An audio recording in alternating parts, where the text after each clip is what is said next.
നമസ്കാരം. ഞാൻ doctor Mahesh Krishnan, Thrissur bone and joint ഫൗണ്ടേഷന്റെ ഡയറക്ടറാണ്. എപ്പോഴും അമ്മമാർക്ക് ആദ്യം മക്കളുടെ രോഗത്തെക്കുറിച്ചും അവരുടെ ആരോഗ്യസ്ഥിതിയെക്കുറിച്ചുമാണ്. എന്നാൽ അമ്മമാർക്കുണ്ടാകുന്ന പ്രശ്നങ്ങൾ, അത് വേദനയാവട്ടെ, പ്രകടമായ അസുഖങ്ങളാവട്ടെ, പ്രകടമല്ലാത്ത ചില ബുദ്ധിമുട്ടുകളാവട്ടെ, ഇതെല്ലാം ജോലിയുടെ തിരക്ക്, ജോലിഭാരം കാരണം അല്ലെങ്കിൽ പ്രായത്തിൻ്റെതാണ് എന്ന് കരുതി അവർ സ്വയം ഉള്ളിൽ ഒതുക്കി വെച്ച് നടക്കുന്ന ഒരു പതിവാണ് പൊതുവെ കാണുന്നത്. എന്നാൽ അമ്മമാരെ എന്ന് പറയുമ്പോൾ പ്രത്യേകിച്ച് ഒരു 45 വയസ്സിനോട് അടുക്കുന്ന സ്ത്രീകൾ, അവർക്ക് ഓർത്തോപെഡിക്സ്, മസ്കുലോസ്കെൽറ്റലായിട്ട് എല്ലുമായി ബന്ധപ്പെട്ട, മസിലുമായി ബന്ധപ്പെട്ട മേഖലകളിൽ ഒരുപാട് പ്രശ്നങ്ങൾ അവരുടെ പ്രായത്തിൽ വന്നു ചേരുന്നതാണ്. നമുക്കറിയാം, ആർത്തവ വിരാമം എന്നുള്ളത് ഒരു സ്ത്രീയുടെ ജീവിതത്തിലെ ഏറ്റവും ഹെൽത്ത് പെർസ്പെക്റ്റീവ് എന്ന് നോക്കുകയാണെങ്കിൽ ഒരു വലിയ ടേണിംഗ് പോയിന്റ് ആണ്, ഒരു ബിഗ് മാർക്കാണ് മെനപ്പോസ്, ആർത്തവ വിരാമം എന്നുള്ളത്. എന്നാൽ ആക്ച്വലി ആർത്തവ വിരാമം തുടങ്ങുന്നത്, ആർത്തവ വിരാമത്തിന്റെ പ്രശ്നങ്ങൾ തുടങ്ങുന്നത് 5, 6, 7 കൊല്ലങ്ങൾക്ക് മുമ്പാണ്.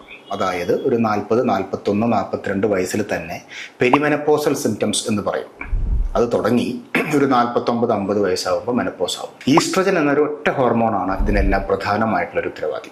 അപ്പോൾ ഈസ്ട്രജൻ ഹോർമോൺ കുറയുമ്പോൾ പ്രകടമായിട്ടുണ്ടാവുന്നത് നമ്മുടെ ഭക്ഷണത്തിൽ നിന്നും നമ്മുടെ ശരീരത്തിലേക്ക് അബ്സോർബ് ചെയ്യുന്ന കാൽസ്യത്തിന്റെ അളവ് കുറയും. പണ്ട് നമ്മൾ കഴിക്കുന്ന ഭക്ഷണത്തിൽ 10ൽ 8 കാൽസ്യം അബ്സോർബ് ചെയ്യുമ്പോൾ ഒരു ഈസ്ട്രജൻ കുറവുള്ള അമ്മയിലെ അത് 10ൽ 1, 2 ആയിട്ട് കുറയുന്ന സാഹചര്യം ഉണ്ടാവും. അപ്പോൾ കാൽസ്യം കുറയുമ്പോൾ എല്ലുകൾ വീക്കാവും.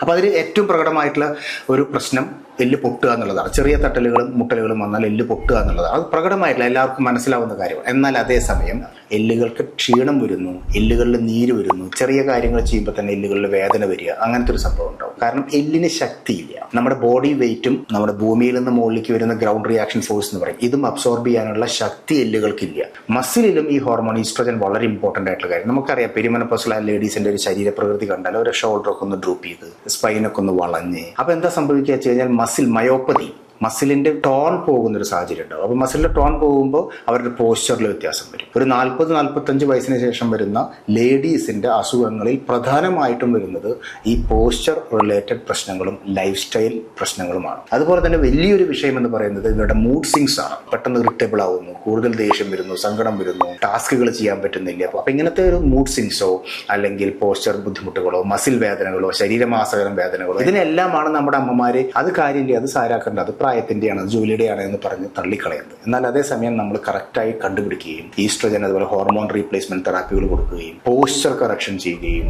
ആക്ടിവിറ്റി ലെവൽ കൂട്ടുകയും കാൽസ്യം, വൈറ്റമിൻ ഡി തുടങ്ങിയ സപ്ലിമെന്റേഷൻ വളരെ മെഡിക്കലായിട്ട്, ഫാർമസ്യൂട്ടിക്കലായിട്ട് നമ്മൾ കൊടുക്കുകയും ചെയ്യുമ്പോൾ നമ്മുടെ അമ്മമാർ പറയുന്ന പ്രശ്നങ്ങൾക്കുള്ള പരിഹാരം കണ്ടെത്താൻ നമുക്ക് സാധിക്കും. Strong woman needs strong bones.